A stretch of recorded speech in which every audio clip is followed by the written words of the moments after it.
succincte que compliquée de comprendre, dans lesquelles, et c'est ça qui donne un peu le plaisir de l'espace, c'est grâce à cette harmonie que vous avez un certain plaisir de l'espace et que quand vous rentrez dedans, vous l'aimez ou vous ne l'aimez pas, mais quand vous rentrez dedans, vous voyez cette harmonie.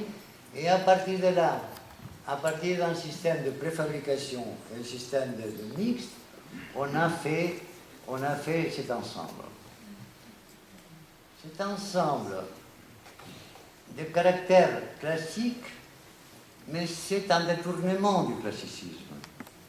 Et tout ça, c'est pour que les gens qui veulent le comprendre. Un arc de triomphe, que normalement il sert pour la gloire des armées, et ici il est réduit aux gens. Et il est au milieu. Vous savez ce qui s'est passé? C'est qu'on construit des arcs de triomphe dans le monde entier pour le logement, même en Inde. Et ça, c'est le premier.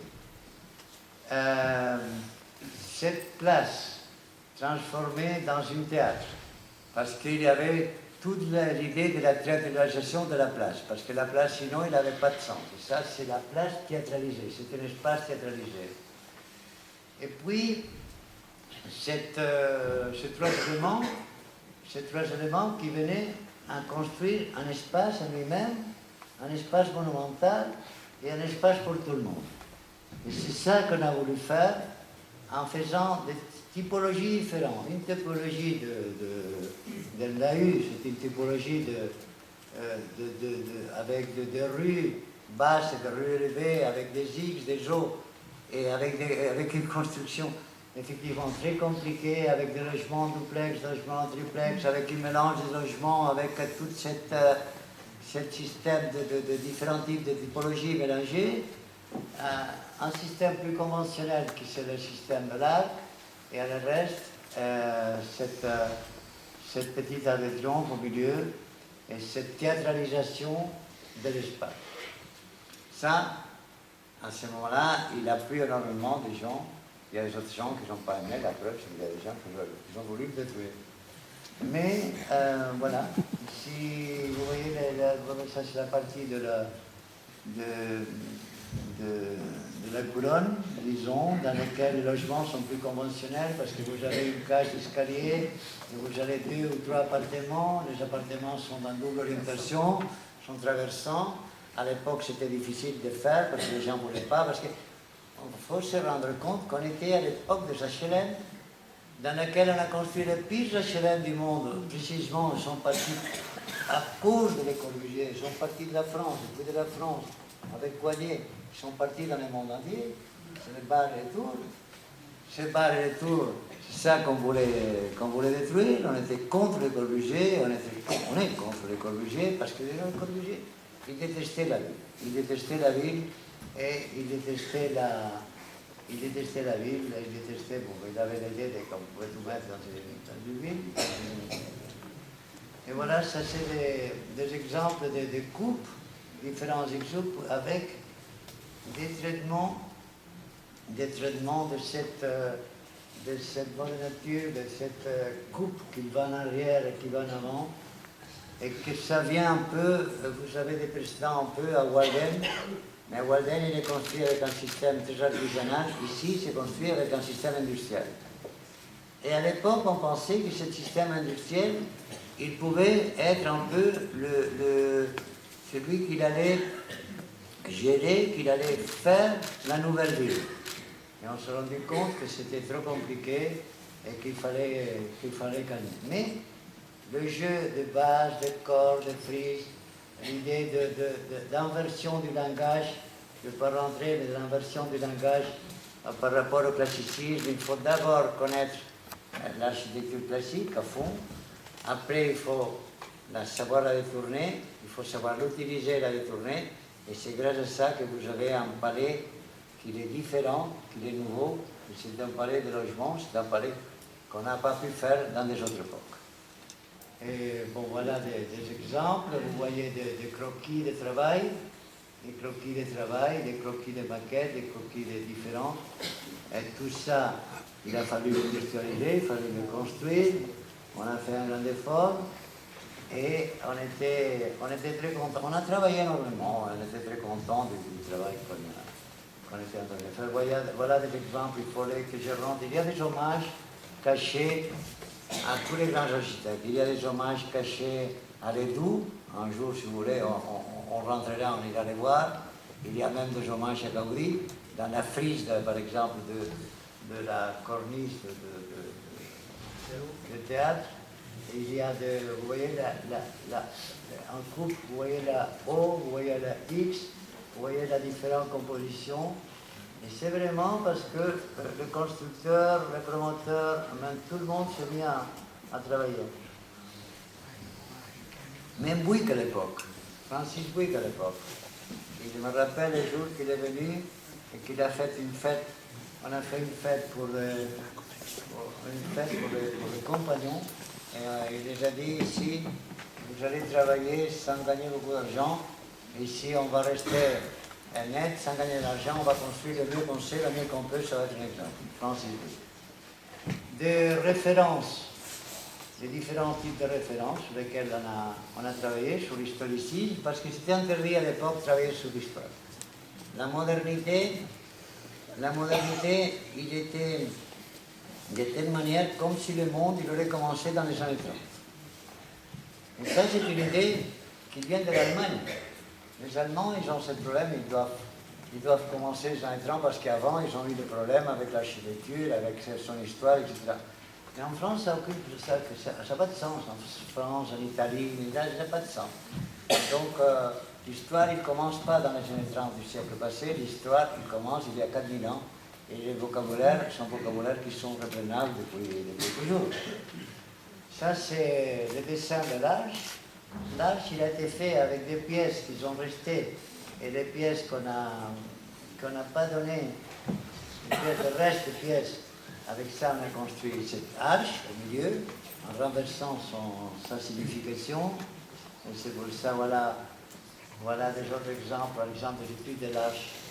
Vous voyez toutes les études de l'arche, de la façon comment on l'a traité pour le transformer en logement social, un logement bon marché. Et les gens ils étaient un peu indignés parce que j'étais trop, les gens riches comme ça, ils étaient trop pour le faire ici, donc trop pour les gens.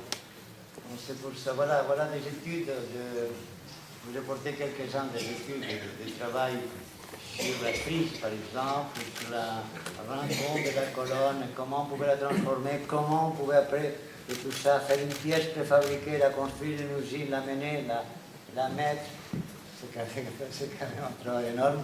Et comment on a fait tout ça, comment on a inventé ce beau window en verre, c'est comme une colonne. Il a la proportion des colonnes, mais c'est en verre. Et à l'intérieur, ça fait un beau window. Et ça fait comme une terrasse protégée. Donc tous ces vocables, ils ont été inventés pour ce projet. Vous voyez là, les toits, par exemple, les toits, hein, comment on les pensait avec des chyprès, avec des sculptures, avec des plantes toujours. Ces choses qui sont devenues à la mode, comment on combine la colonne de l'escalier avec la colonne de verre et avec les frises, comment on travaille tout ça pour que c'est vraiment, il y a comment on travaille de finesse et qu'il est pour vous, et qu'il est pour vous. Moi j'ai travaillé sur ça, et c'est un travail que j'ai pensé pour les habitants, pour les gens qui y habitaient. C'est un vrai palais que j'essaie de faire, un vrai palais pour vous. Et ça, à un certain moment, par la presse, par les architectes, certains architectes c'était mal vu, mais par des autres, c'est très bien vu. C'est à la mode aux États-Unis, c'est à la mode en Chine, c'est à la mode. En Chine, ils ont fait des choses terribles à partir de ça. J'ai travaillé en Chine, en Inde maintenant, en Russie maintenant, partout. Donc c'est quand même une architecture que maintenant, il est à la mode. Et c'est une architecture, un vrai palais que vous avez. Et il est un peu ça en ce moment. Je suis allé ce matin, je vous assure, vous pouvez faire confiance, il est très beau et il est beau. Voilà les différentes perspectives. Je ne sais pas si parler beaucoup, ça va vous ennuyer. Il faudrait rentrer dans chacun des détails, pourquoi il est fait. Tout est cohérent, tout est logique, tout est harmonieux. Et voilà. Merci beaucoup.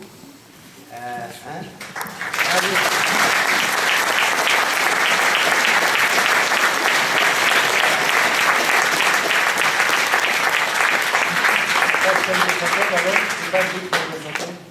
C'est la façon Voilà. dont on l'a construit, c'est ça. Voilà, ça c'est comment on a construit.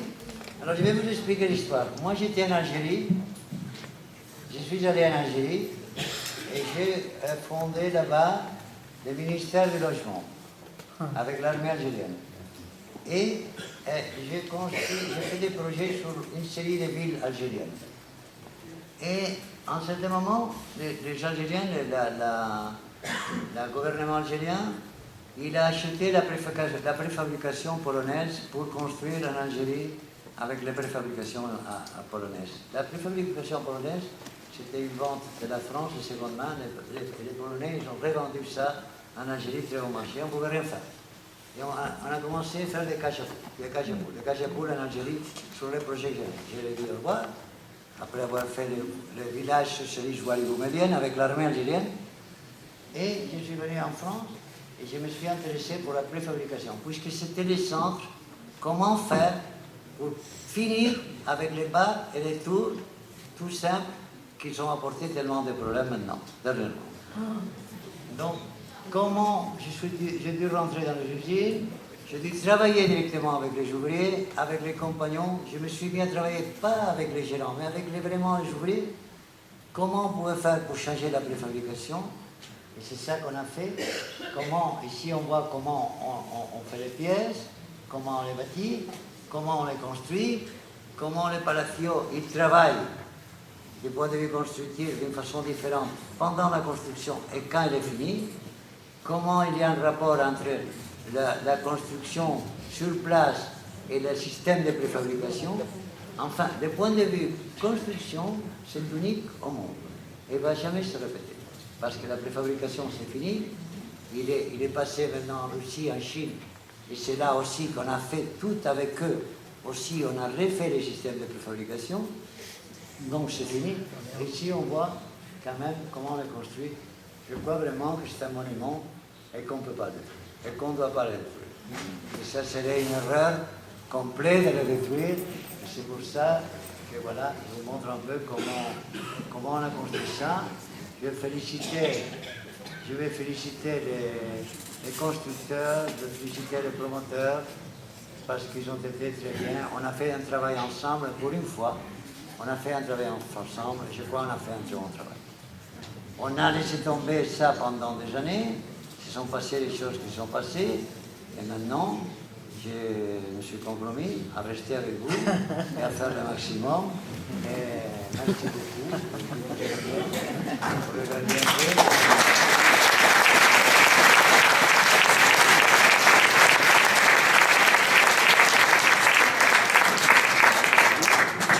Merci infiniment, Monsieur Vaufil. Avant de vous présenter notre ami Geoffroy Didier, qui est vice-président chargé du logement et de l'habitat à la région, et qui est ici présent à ma droite, je voudrais juste vous lire le message que Valérie Pécresse, présidente de la région, m'a envoyé ce matin en me disant « Je suis désolé de ne pas pouvoir venir aujourd'hui, mais dis à M. Vaufil que nous sommes heureux de sa venue à Noisy-le-Grand, car voulons des gestes architecturaux remarquables, aussi hors du périphérique. Celui-là en est déjà un, la suite sera certainement formidable. C'est important que tous les franciliens puissent avoir accès au beau. C'est ainsi que nous pourrons changer l'image de la banlieue. Amitié, signé Valérie Pécresse. Je voulais vous le dire parce que je crois que c'est important. Et maintenant, M. Vaufil, je voulais vous présenter un ami. Il s'appelle Geoffroy Didier. Il est effectivement vice-président à la région chargé de tout ce qui est l'habitat. C'est un jeune, mais c'est un jeune de la droite forte. C'est un jeune formidable. C'est un ami. Et alors il a aussi, où j'ai plutôt un immense privilège, mais je ne sais pas si je peux le dire, c'est aussi mon avocat. Et j'en profite. Je vais lui passer la parole. Merci beaucoup, ma chère Brigitte. Je suis très heureux et même rassuré de vous voir aussi nombreux. C'est bien la preuve que vous vous intéressez, bien entendu, à la vie de votre ville, mais c'est aussi la preuve que vous savez reconnaître le talent, la finesse de l'architecture là où elle est, et il faut quand même que vous ayez conscience que ce soir, vous assistez à une réunion pas tout à fait comme les autres. Ce n'est pas une réunion de ville, ce n'est pas une réunion politique, ce n'est pas un meeting. C'est une réunion comme on en voit très peu en Île-de-France, et pourtant, avec Brigitte, nous commençons à avoir un peu d'expérience. Et vous avez en face de vous une star mondiale. Il faut quand même que vous ayez conscience que Ricardo Bofill, c'est quand même pas rien. Il est déjà dans les livres d'histoire, malgré sa jeunesse éternelle. Il sera l'un de ceux qui auront marqué l'architecture contemporaine. Vous pourrez dire à vos enfants, moi Ricardo Bofill, je le connais, je l'ai vu, je l'ai rencontré, et il est venu dans ma ville. Vous vous souviendrez tous de cette soirée où effectivement vous aurez pu avoir accès, échanger, dialoguer avec l'un des plus grands architectes de notre temps. Et comme le temps file,